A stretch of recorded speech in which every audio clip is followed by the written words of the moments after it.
En ABC Podcast, Abecedario del Bienestar, con Laura Pintos y Raquel Alcolea.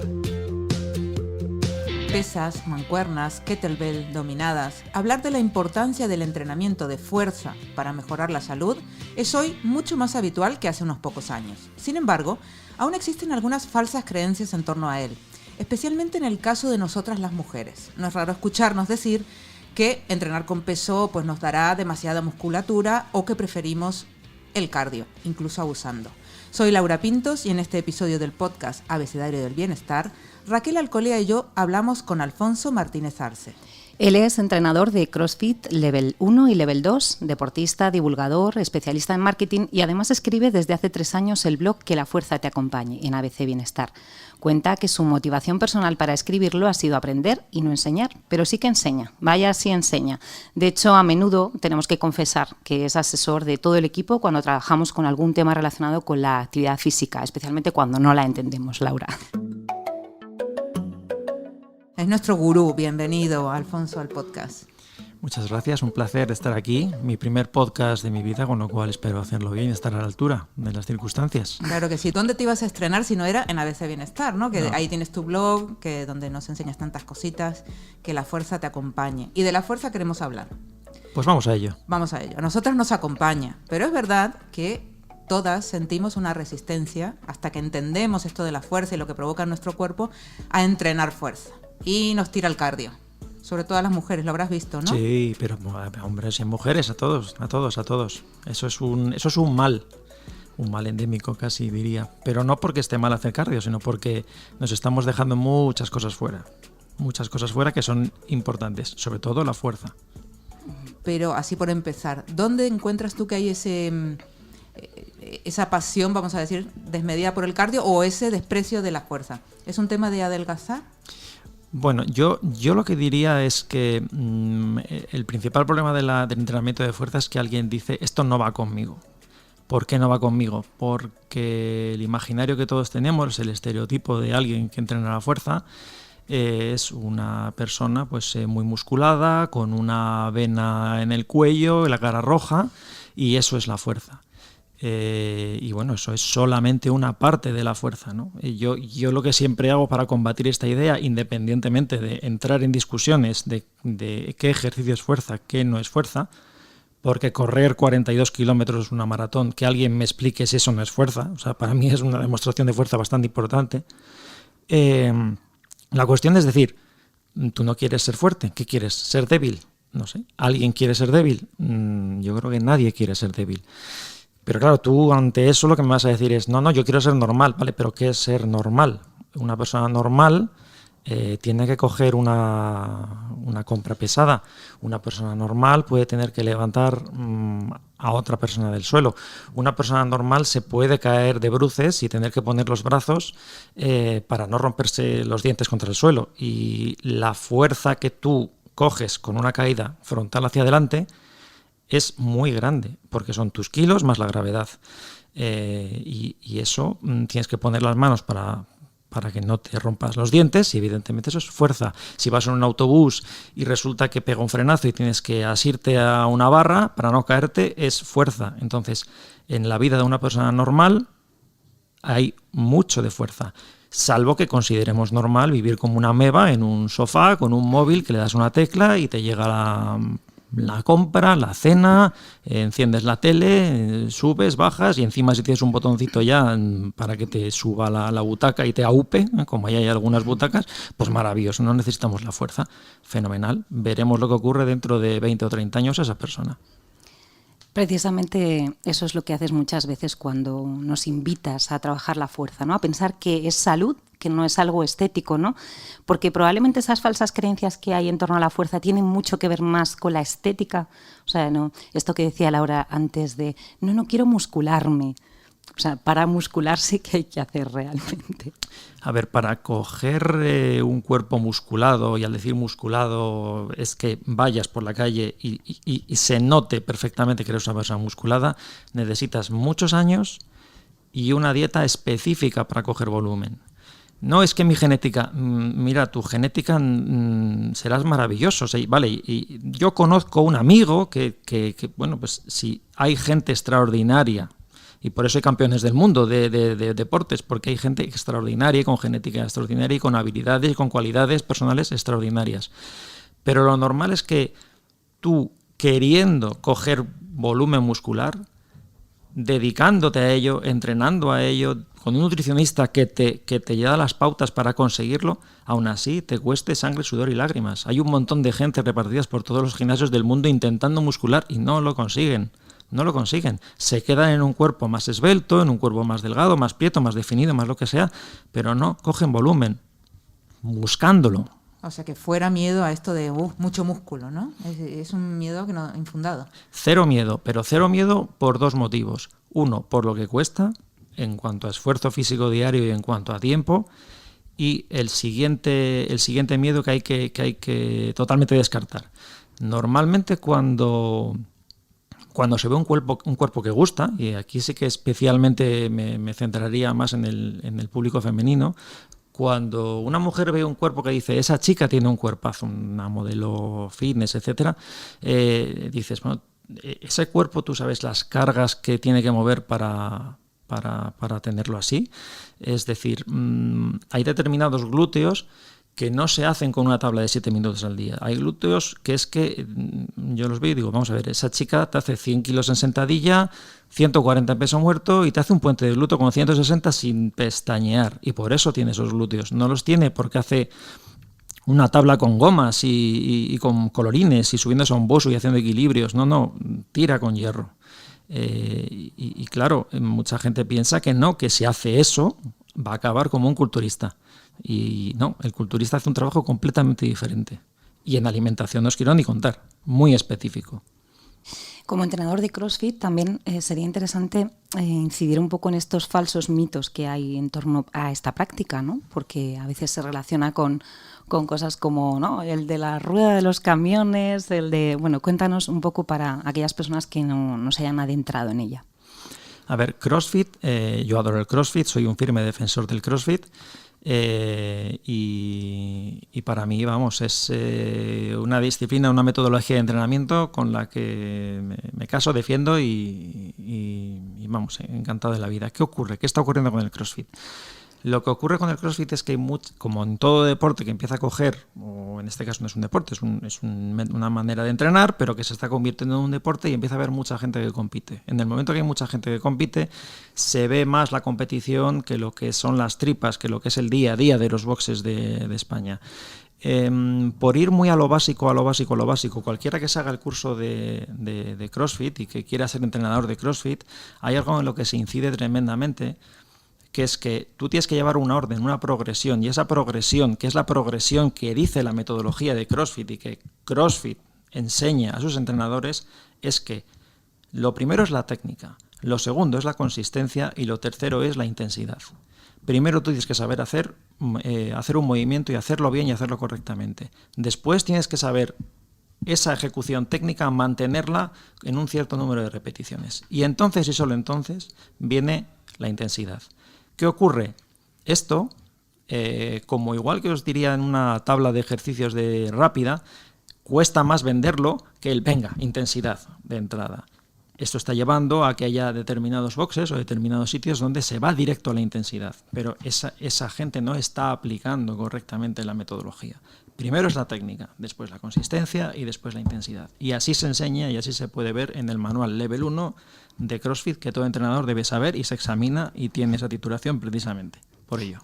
Yo creo que por los golpes que se están escuchando mientras está hablando Alfonso, se pueden imaginar toda la audiencia un poco de cómo nos está transmitiendo la importancia de la fuerza, ¿no? Yo creo que se percibe. La importancia de estos 3 pasos, ¿no? ¿Sí? Lo de la técnica, porque sí. Tú, Alfonso, en el blog también hablas mucho de técnica.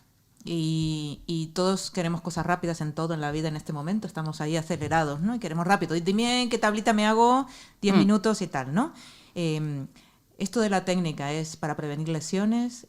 ¿Cuál es el secreto no tienes que entender Tú incides mucho en entender, ¿no? En entender por qué se hace de una manera y no de otra. Efectivamente. Hay, por ejemplo, un ejercicio tremendamente popular y especialmente entre mujeres, que es el puente de glúteos. Seguro que lo conocéis porque es una fábrica de culos maravillosos y es verdad.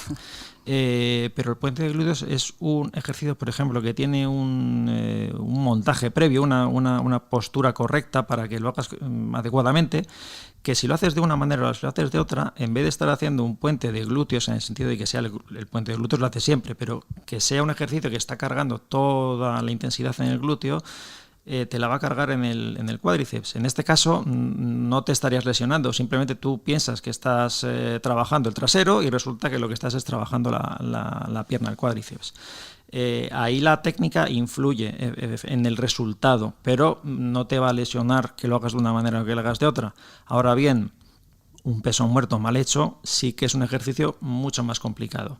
Aquí interviene mucho, por supuesto, todo lo que son los ejercicios con cargas libres. Los ejercicios con cargas libres son infinitamente más productivos, más poderosos, más mejores, es decir, que los ejercicios con máquinas, pero requieren técnica. ¿Qué ocurre? Que cuando tú tienes un gimnasio y tienes una superficie muy grande donde tienes que meter a 2.000 personas, tú no puedes tener a 500 entrenadores atendiendo a cómo se mueve el peso libre. Aquí hay un tema que es económico y está detrás de todo. Es mucho mejor poner a la gente a funcionar sola en una máquina que tenerla vigilando que hace correctamente una sentadilla, que no se va a dejar la espalda en un peso muerto, que en un press de hombros no se va a tirar la barra encima de la cabeza o por querer subirla va a acabar con una lesión lumbar, que eso es algo que también ocurre. Un pensamiento de mucha gente, yo estoy haciendo hombro donde me voy a hacer daños en el hombro. No, a lo mejor estás haciendo hombro y te haces puré lumbar. ¿Por qué? Porque llega un momento en que lo que intentas es suplir una falta de fuerza final en el recorrido con una extensión lumbar, de esas que ves ahí alguien retorciéndose como una lombriz simplemente por subir el peso arriba, y ahí te lesionas. Entonces, la técnica es importante desde esos dos puntos. Uno, que lo que estás haciendo vale para lo que estás haciendo y, sobre todo, por supuesto, para que no puedas llevarte una lesión a casa. Después, la intensidad. Una correcta técnica te va a ayudar a manejar la intensidad, que ahí es donde viene la magia, es donde viene la chicha, ahí es donde tú vas a poder decir, pues hoy voy a 8 repeticiones, voy a 12, me meto más peso, lo hago mezclado con carrera, pero tienes que tener lo otro. ¿Qué ocurre? Necesitas tiempo. Y el tiempo no vende. La gente quiere planes de 30 días, de rapidez, de inmediatez. Y no. Todo tiene que llevar su progresión. Es más rápido de lo que parece, pero lleva una progresión. Progresión, palabra mágica, ¿verdad? De hecho, dedicas monográficos en el blog de Que la Fuerza a muchos de estos ejercicios, ¿no? Que hemos hablado, sentadillas, dominadas, peso muerto... sobre la percepción que tienes pues en el ámbito general del fitness, de si se conocen estos movimientos, si se saben trabajar, incluso si se saben enseñar, un poco que nos puedes explicar, ¿no? De estas dinámicas a la hora de ejercitarse, a la hora de aprender. A ver, hay ejercicios que por su simpleza o aparente simpleza, porque tú lo haces en el día a día, como puede ser una sentadilla, nos debe llevar a interpretar que son muy fáciles. Es decir, oye, yo sé hacer una sentadilla, porque esto es un movimiento funcional, lo hago todos los días. No recuerdo el nombre del autor, soy desastroso con recordar nombres de autores, etcétera, pero hay un manual de un entrenador ruso sobre la sentadilla que son 500 y pico páginas. Entonces, 500 y pico páginas sobre una sentadilla quiere decir que ahí están interviniendo muchas cosas. Entonces, no porque el ejercicio visualmente sea más difícil, más aparatoso, significa que haya una intervención de elementos mucho más simple. Una sentadilla, si nos ponemos en una clase colectiva rápida, que yo tengo que decir a 40 personas hacer una sentadilla, ¿qué vamos a decir? Pues echa la cadera atrás, baja el culo, las rodillas hacia afuera, peso a los talones. Bueno, peso a los talones. Con respecto al peso a los talones es algo que podríamos tener una conversación de horas y con un experto y con un entrenador de powerlifting probablemente te explicaría que el peso a los talones no, el peso no va a los talones, el peso se distribuye entre todo el pie y además hacen unas torsiones hacia afuera que te ayudan también a desplazar las rodillas y todo esto que estoy diciendo ya me empiezo a enrollar y empiezo a meterme en temas extraños que dice, pero ¿de qué me está hablando este pájaro? pero es que es así. Es como si nosotros nos estamos sacando el carnet de conducir y de repente cuando estamos hablando cómo se hace un ceda al paso, llega Fernando Alonso y nos empieza a explicar cómo se toma la chicane tercera de Monza cuando reduce a quinta, tercera, baja. Claro, pero él realmente está en la excelencia de la conducción, él realmente está en un punto que no tiene sentido cuando estás empezando. Pero es mucho más complicado que mete primera, suelta embrague y aprieta acelerador. Es mucho más complicado, igual que una sentadilla es mucho más complicado que esto. Y no sé si he respondido a vuestra pregunta, porque como siempre me pongo a hablar a toda pastilla.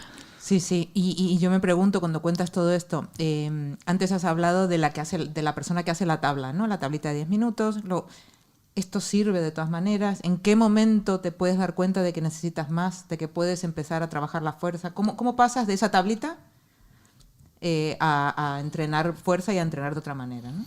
A ver, la tablita es muy necesaria porque tú tienes que tener una guía para empezar. No todo el mundo se hace un curso de formación o no todo el mundo tiene por narices ni tiempo que estar entrando en internet para leer 20.000 artículos y hacerse una composición de lugar de por qué quiero una cosa o por qué quiero otra. Y además, para algo están los profesionales del ejercicio físico, a los cuales defiendo absolutamente y creo que están infravalorados porque es una persona que se le tiene que tener mucho más en cuenta. Entonces, la tablita está bien. ¿Qué ocurre? La tablita nos va a acabar llevando a un territorio de comodidad, porque la tablita nos pone una rutina que sigue y pronto nos acomodamos a ella. Decir qué día es el que ya no vale la tablita sería para mí incurrir en uno de los errores que yo denuncio tanto, que es no se pueden dar fórmulas estándar inmediatamente. ¿Por qué? Porque a lo mejor yo te pongo una tablita y el primer día veo que tu tablita se te queda corta. O a lo mejor veo que es una pasada, que tienes una pasada para ti, que no puedes meterte con esa tablita. O a lo mejor en esa tablita yo me doy cuenta que tienes un tren inferior con una fuerza descomunal y por los motivos que sean, porque hiciste mucha bici cuando eras, no lo sé, es lo de menos. Y sin embargo tienes un grave problema de movilidad de hombro o de capacidad de bloqueo de un peso por encima de la cabeza. Entonces hay una debilidad que hay que ponerle el foco y hay que tratarla de una manera específica. O resulta que yo veo que tienes un déficit de cardio tremendo. Mucha fuerza, pero poco cardio. Eso no suele pasar, suele ocurrir más del otro, que la gente tiene más patata que capacidad de fuerza. Entonces, oye, es que voy a hacer una tabla, son 16 repeticiones, pero 16 ¿por qué? Que no digo que esté mal 16 ni 12, pero a lo mejor en tu caso no necesitas 16 repeticiones, sino ir a series de 5 más pesadas, porque lo que no sabes es la sensación de llevar peso. Eso es lo que hace que colapses. Y esto es muy importante remarcarlo para sobre todo quien no lo haya vivido, cuando alguien trabaja con peso y con porcentajes de peso elevados, no se puede imaginar cómo se disparan las pulsaciones. Se hace muchísimo trabajo cardiovascular con un trabajo pesado. ¿A una repetición máxima? No. Pero si hace series de 5 a un 80%, tela. Esto lo hemos vivido y siempre lo comentamos, ¿no? Sí. ¿Cómo sorprende cuando empiezas a hacer fuerza que sudas? Que Sí. el corazón se te pone a 1000. ¿Y cómo puede pasar eso si estoy levantando unas pesas? Uy, es una frase que le encanta a Alfonso. No, yo cuando hago ejercicio no sudo. Bueno, se le disparan todas las alarmas y ya dice, espera, que te voy a decir, ¿no? Dinos. Bueno, a ver, cuando alguien me dice que no suda haciendo ejercicio, yo le digo casi es recomendarle que vaya al médico, ¿no? Porque tiene un problema realmente, porque el sudor no es una maldición divina, sino que es un elemento de regulación térmica que tiene nuestro cuerpo. Entonces, yo probablemente lo que digo es, si no sudas es que no has llegado a un punto de calor lo suficientemente necesario para que tu cuerpo sude.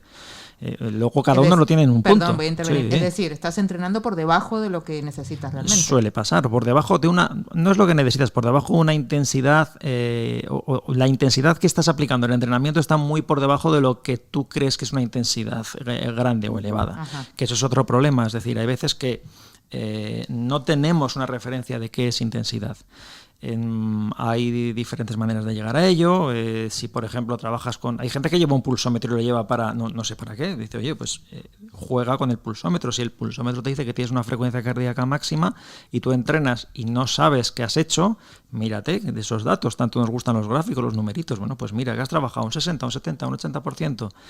Si alguien ha tenido, por salirnos de la fuerza, si alguien ha tenido oportunidad de ir a una clase de ciclo trabajada, en vez de con resistencia, de ponte al 5, ponte al 6, en vez de hacer eso, si ha tenido la oportunidad de ir a una clase con un entrenador que le ha llevado con porcentajes sobre frecuencia cardíaca máxima, verá que la clase se transforma completamente. Porque con un 80, no digo ya un 90, con un 80% de frecuencia cardíaca, de tu frecuencia cardíaca máxima, tú no puedes mantener una conversación. Y tú ves a gente en una clase de ciclo, algunos charlando, contándose el fin de semana. Es que es imposible, tú no puedes, no estás en un nivel de exigencia ni mínimo, diría. Y claro, pero yo me quedo tranquilo porque estoy subido en una bici, me he bajado, me voy, he sudado un poco, fenomenal, muy bien. Pues muy bien, pero lo que has hecho es aprobado raspado. ¿Mejor que cero? Sí, es mejor que cero, totalmente, pero es un aprobado raspado. No ha habido ahí nada. Es una prueba de fuego que hace muchas veces Alfonso, que mira, tenemos la suerte muchas veces, que como además trabajamos con él, pues de poder entrenar con él. Y es una prueba que te hace, ¿no? Te hace una pregunta, ¿no? Y tú, si realmente no puedes contestar y haces así con los ojos, yo creo que él está pensando por dentro. Bien. Sí, se está muriendo, es suficiente, se está muriendo. Y así por sacar otro tema, hablamos de las tablas, de si sirven, si no sirven. ¿Y los 10.000 pasos? Que estamos algunos ahí mirando los pasos y oye, yo solo... Hemos dado con hueso ahí, hemos dado con hueso ahí. A ver, los 10.000 pasos, necesitamos eslogans y necesitamos frases hechas. Entonces, 10.000 es una cifra muy redonda, muy bonita, que indudablemente si te pones a contar 10.000 pasos significa que has estado caminando un par de horas, y ante una pandemia de sedentarismo, pues tienes que hacer 10.000 pasos, está muy bien, y además vende muchos teléfonos móviles porque te los cuenta, entonces es divino. ¿Es malo? No, es perfecto, es maravilloso, y si los haces por la montaña, mucho mejor, y si los haces con una mochila cargada, mucho mejor, y si los haces con pendiente, mucho mejor, y si los haces por encima de 7.000 metros de altitud, verás qué diferentes son esos 10.000 pasos. Ese es el problema, que 10.000 pasos no son iguales en ninguna circunstancia, es decir, darme un paseo y salir con amigos y voy charlando, o me voy de compras hasta que hago 10.000 pasos, no es lo mismo que decir voy a hacer ejercicio con 10.000 pasos, porque esos 10.000 pasos se pueden hacer de 1.000 maneras. Yo puedo hacer 10 series de 1.000 pasos a todo meter con un intervalo de descanso. Yo puedo hacerte esos pasos, como os decía, con cuestas.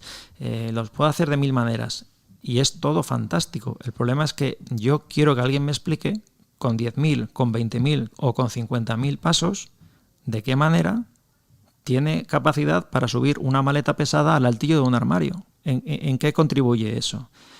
¿Cómo se desarrolla la musculatura de tu espalda? ¿Vas a tener capacidad de coger, me refiero de capacidad de agarre, las cestas de la compra mejor porque hagas 10.000 pasos? No, pero yo hago 10.000 pasos agarrando dos cajas de bricks de leche. Digo, vale. Pues es que eso se llama el paso del granjero y es un ejercicio de fuerza maravilloso. En vez de hacer 10.000 pasos, prueba a hacerte 20 metros caminando con 60 kilos en cada mano. Ya verás lo que ocurre. ¿Y dónde se pone la patata? ¿Y dónde se pone tu nivel de fuerza corporal global? Porque eso es un ejercicio además de fuerza absolutamente global, que de hecho se hace mucho en el campeonato de Strongman, y ellos mismos te dicen que, aunque la gente se quede mucho con las ruedas de camión y con todas estas cosas, uno de los ejercicios más duros que hay es el paso del granjero, que es caminar con carga a los lados, a ambos lados del cuerpo. 10.000 pasos, maravilloso, los compro, que todo el mundo camine 10 pasos, pero no es suficiente. Simplemente es eso, no es suficiente. Y cómo pica el paso del granjero, ¿no? Y el agarre, cómo pica. A lo largo de los 3 años en los que has estado en el blog, has tenido la oportunidad, y además que pues te lo has trabajado, de entrevistar a muchas personas relevantes del ámbito del ejercicio, del fitness. No sé si nos puedes hacer un pequeño recuerdo de algunas de las que te hayan impactado más, de las que hayas sacado un aprendizaje y bueno, pues hacemos un pequeño también recuerdo a ellas. Bueno, yo ya hablaría de dos grupos, ¿no? Porque hay entrevistas que me parece que me han dicho cosas muy interesantes de cara a todo el mundo, o sea, a la gran mayoría de la población, y hay entrevistas en las que yo personalmente he aprendido mucho, porque eran profesionales de los cuales yo, quiero saber y aprender. Entonces, puede haber cosas no tan aplicables al ciudadano de a pie, pero que desde un punto de vista entrenador dices, joder, yo esto me quedo con lo que acaba de decir aquí porque esto es oro. En cuanto a ideas o a entrevistas fundamentales para todo el mundo, yo me quedaría con la del catedrático Felipe Isidro, que hizo un repaso descomunal de arriba abajo de todo lo que es la importancia del entrenamiento de fuerza. Y el titular que destacamos de esa entrevista fue: pido a los médicos que dejen de mandar a la gente a caminar. Pero no porque, una vez más, no porque estemos dando por hecho que caminar sea malo, sino porque no es suficiente. Él lo que decía es: el ejercicio tiene que tener una prescripción concreta, en dosis y en intensidad. Y dijo un montón de cosas muy interesantes. Me encantó la entrevista con el nutricionista Johnny Montero, de Grouper 7, en el cual básicamente desmitificaba todo lo que es esa obsesión por cortar hidratos, por que una dieta tiene que ser comer poco, etcétera. Y eso no es así en absoluto. En una dieta para una persona que tiene actividad física, o le das gasolina al cuerpo o vas a entrar en un ciclo destructivo de empezar a perder energía, empezar a tener ganas de entrenar cada vez con menos rendimiento, y todo va a menos y todo va mal. Y a mí esa entrevista me encantó. De las que aprendí yo mucho, me encantó una entrevista a Mar Álvarez, la entrenadora de la selección española de rugby, en la cual me hablaba de cosas muy, muy concretas, como es en el entrenamiento semanal ellos tienen un calendario que lo llaman el semáforo. Entonces tienen unos días que son verdes, otros días amarillos, otros días rojos, ¿no? Que va en función de la intensidad. ¿Por qué era interesante esa entrevista? Y esto sí que creo que es un mensaje para todo el mundo y muy importante, no para los sedentarios, sino para los que enloquecen con el ejercicio. Porque hay mucha gente que enloquece también. No hay gente que dice, no, yo me quedo en el sofá. No, hay gente que lo dice, cuanto más, mejor. Estamos hablando de la selección española de rugby. Estamos hablando de bisontes de 20, 25 años que entrenan el deporte de élite. Pues muy bien.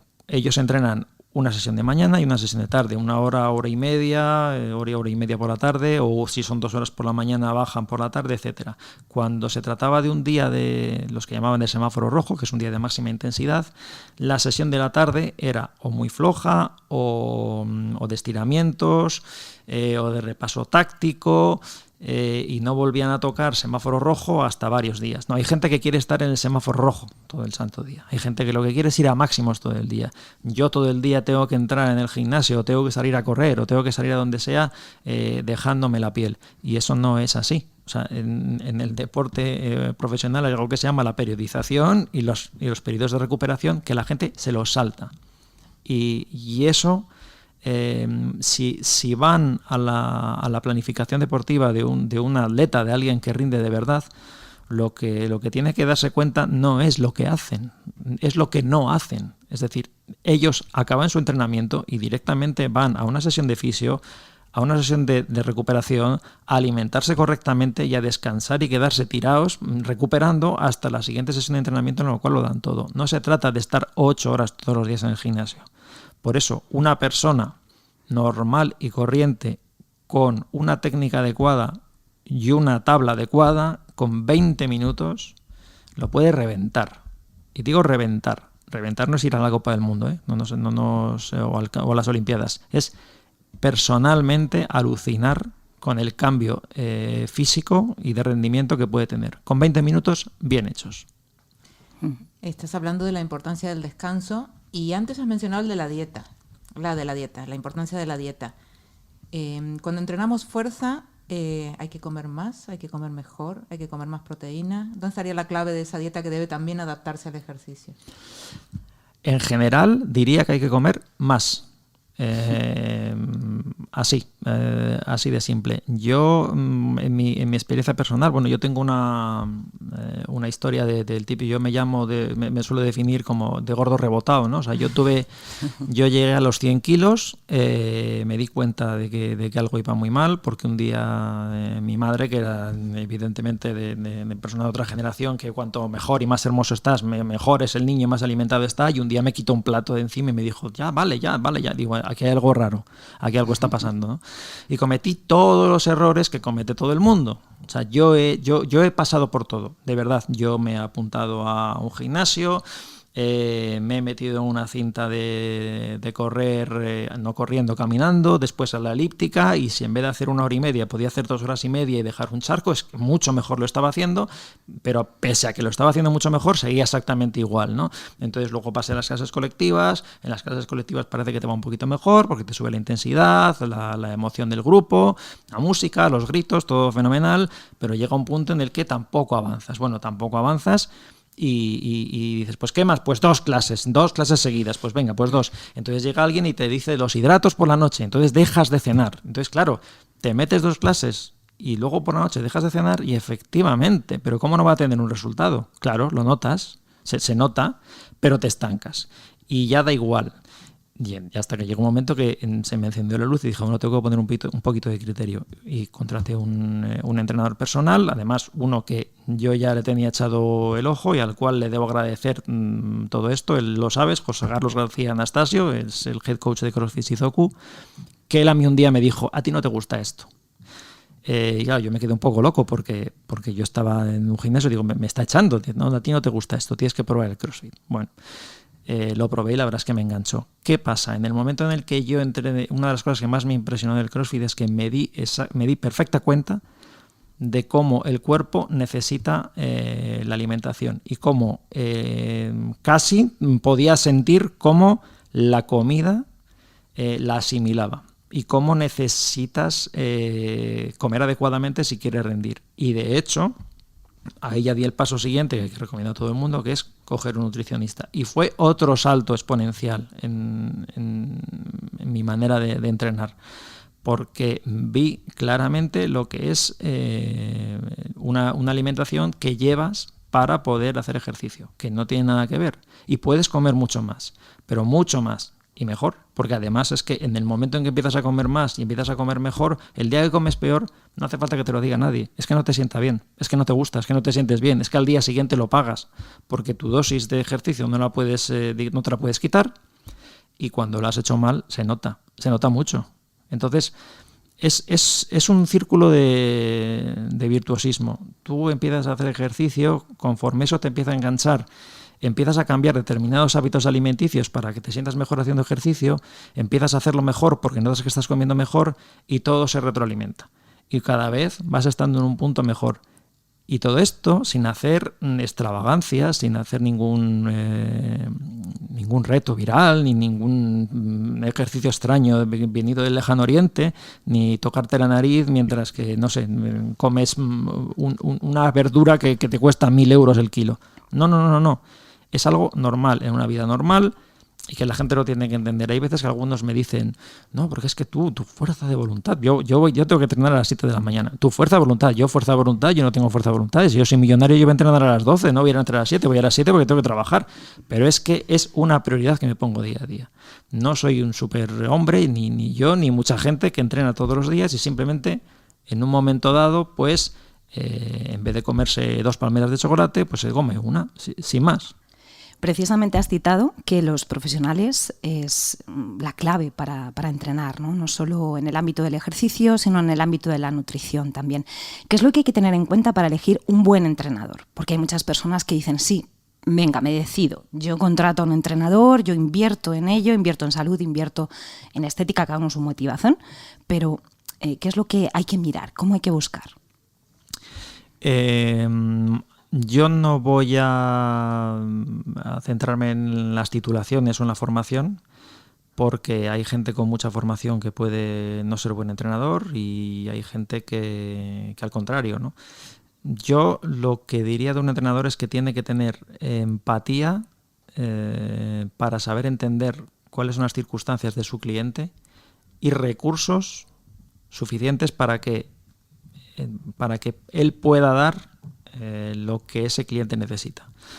¿A qué me refiero? Hay muchos entrenadores que les encanta que tener a gente que, por decirlo de alguna manera, entrena a su nivel. son máquinas, no quieren gente a la que haya que explicar, por volver al ejemplo de antes, una sentadilla, porque están hartos, porque están aburridos o porque se consideran que ellos ya son superatletas. Entonces, si un entrenador es de esa tipología, probablemente no quiera trabajar o trabaje de una manera muy mala con alguien que está empezando. Hay entrenadores, por ejemplo, que son muy buenos con gente que empieza, pero ¿qué ocurre cuando esa gente empieza a coger un nivel, empieza a coger unas inquietudes, empieza a pedir más y de repente no tienen recursos para darle más, para darle un recorrido, ¿no? Para que esa persona crezca y supere al entrenador? Porque vamos a ver, que alguien coja y se vaya, no sé, a unas Olimpiadas y vea a los entrenadores de los atletas de gimnasia deportiva y que me digan si el físico del entrenador se ve que lo hace mejor que el de gimnasia deportiva. Evidentemente no, pero ese entrenador tiene la empatía y tiene la manera de saber tratar a su cliente, bueno, en este caso a su atleta, y los recursos suficientes para llevarle más lejos. Si falta una de las dos cosas, antes o después va a haber ahí un problema de comunicación, va a haber un problema de yo no te doy lo que tú necesitas, tú no entiendes lo que yo te pido. Y eso pues al final pues acaba en que cambias de entrenador o lo malo o lo peor que es pues lo dejo porque esto no me gusta y esto no es así, al margen de que una mala experiencia con un entrenador le puede llevar a alguien a que odie el deporte toda su vida, y es un entrenador no se lo podría permitir nunca. O sea, si tú eres un profesional de la educación física, yo creo que hay dos cosas que son tus dos grandes líneas rojas, ¿no? Tú no tienes que hacer que alguien odie el ejercicio, o sea, no tienes que hacer que alguien odie eso que tú te dedicas, y por supuesto no puedes lesionar a nadie. Lo de lesionar a alguien entrenándole, eso es algo que se acepta en la competición, en la cual tanto el entrenador como el atleta tienen un pacto común y saben que ellos aceptan que están traspasando unos límites. Y a partir de ahí ellos sabrán. Pero eso es otro mundo. El mundo profesional y el mundo del alto rendimiento no tiene nada que ver con el entrenador que tiene que hacer que tú tengas un estado de salud mejor. Pero claro, tiene que entenderte.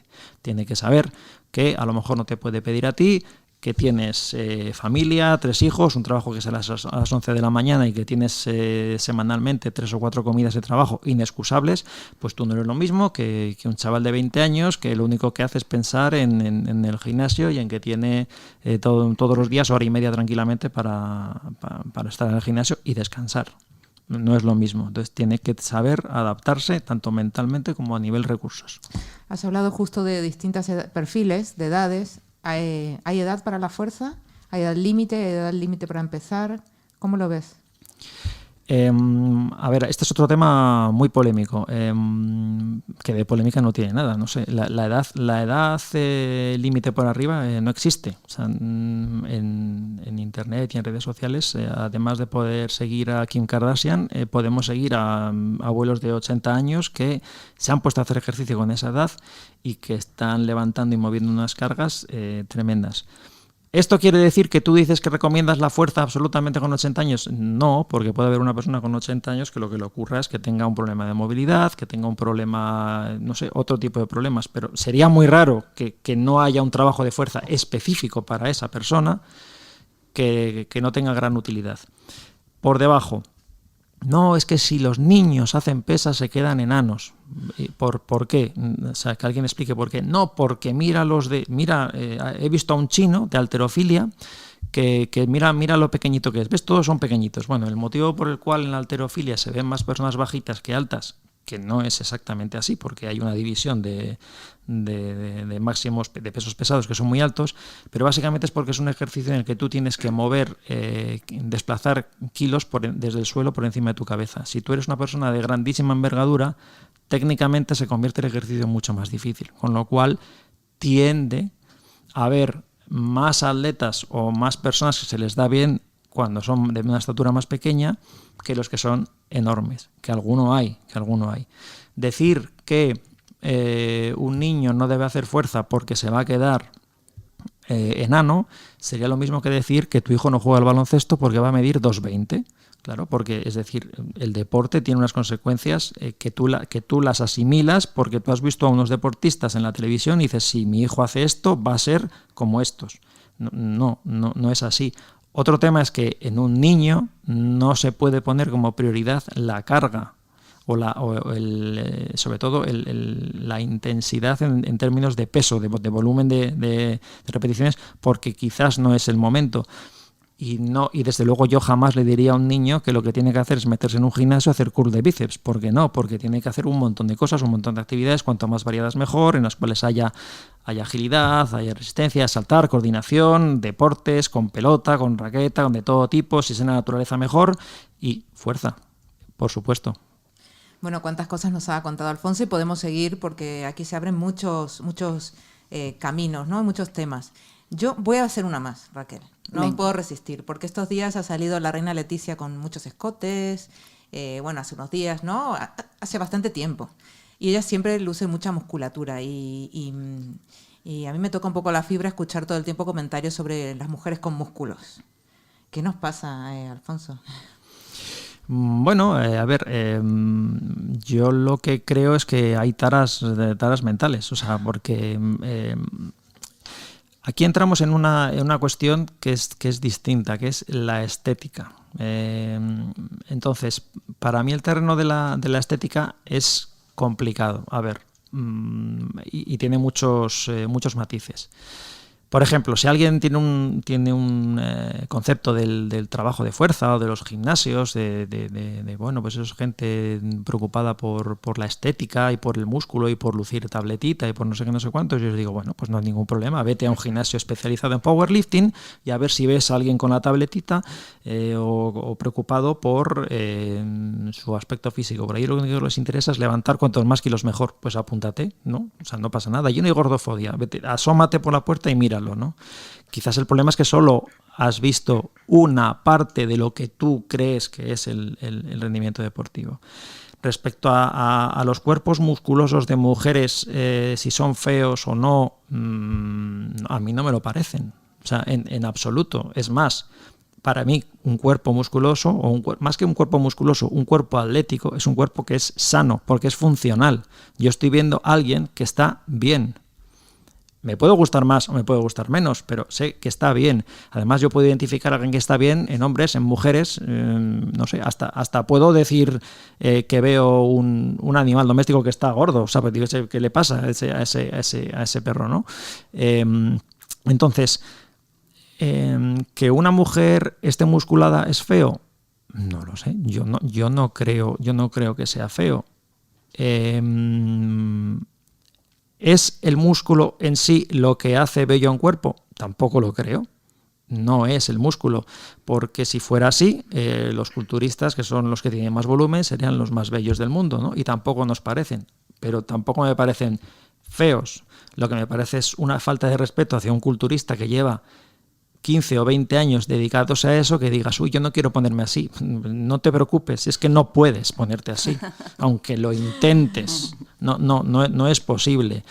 Pero cualquier cuerpo funcional es bello, así de simple. Una persona que funciona en sus movimientos, cuando una persona, por ejemplo, se le ve haciendo una arrancada, que es uno de los movimientos de halterofilia, porque no esté familiarizado en ello, y se ve haciendo una arrancada técnicamente bonita, es bello. Es que no necesito fijarme en cómo es el cuerpo, es que porque hay armonía. Es como cuando escuchas música y alguien dice, ¿qué dice hablándome de música cuando estamos hablando de músculos y de fuerza? Sí, pero es verdad, hay cosas que tú identificas como armónicas y un cuerpo funcional, atlético, moviéndose de una manera adecuada, es algo bello. ¿No os pasa que cuando estáis por vuestro barrio paseando y ves a alguien correr y dices, madre mía, ese debería darle a alguien una clase de carrera, y ves a alguien con una zancada redonda, bonita, simétrica, erguida, y dices, jo, qué gusto, qué manera de correr, tan armónica? Pues es que es eso. Entonces, entrar en una discusión de qué cuerpo es bello y qué cuerpo no es bello, eso ya es muy personal. Y creo que es el error, porque no se trata de que tu cuerpo sea bello, se trata de que tu cuerpo sea funcional, que sea un cuerpo sano. Es un poco la belleza de la salud, que es uno de los valores que también tratamos de defender, ¿no? Y de divulgar en bienestar. Qué bonito es estar bien, poder hacer de todo, disfrutar de la vida. Bueno, podemos hablar aquí horas. Bueno, además es que es como lo llama una muy conocida nuestra entrenadora también, Silvia, como es una enciclopedia con patas, pues te puedes pasar aquí horas con él también. Y mientras la enciclopedia hablaba, Raquel iba tomando unas notas. Unas notas, que tenemos ahí para hacer un resumen final, ¿no? Sí, con la idea un poco de quedarnos con esas ideas, ¿no? A modo de titulares. Y bueno, voy a hacer ese pequeño ejercicio a ver si te ves reflejado, Alfonso. Porque nos has contado que, bueno, que no está mal trabajar cardio, pero que nos dejamos muchas cosas fuera cuando lo hacemos, ¿no? Con respecto a los estereotipos del entrenamiento de fuerza, pues nos has hablado de todas aquellas actividades cotidianas en las que, aunque no nos demos cuenta, estamos trabajando la fuerza, ¿no? Parece que la fuerza es aquello de los músculos, de las pesas de los culturistas, pero no, en nuestro día a día también hay fuerza.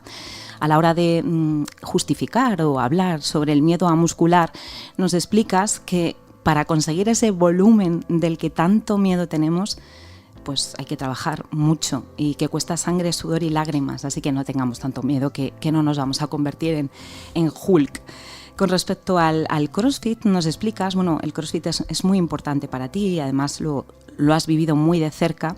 Nos explicas que normalmente todas estas falsas creencias que hay en torno a este deporte se deben a que se habla más de la competición, más que de lo que es el día a día.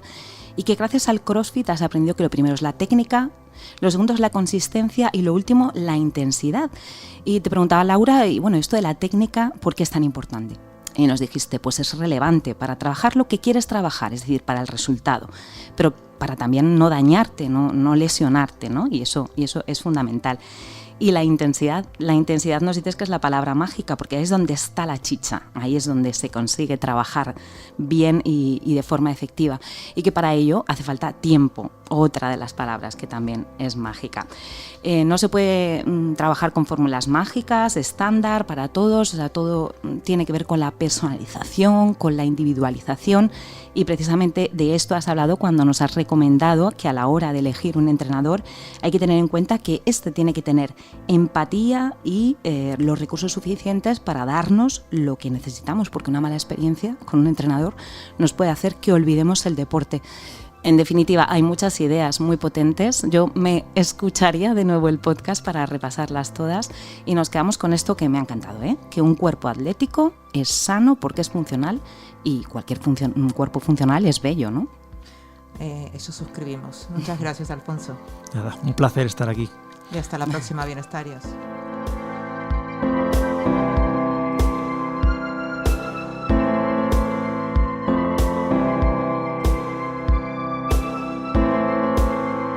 Puedes escuchar todos los episodios del Abecedario del Bienestar en abc.es, iVoox, Wanda, Spotify, Apple Podcast y Google Podcast. Y no te olvides de seguirnos en las redes sociales, ABC-Bienestar.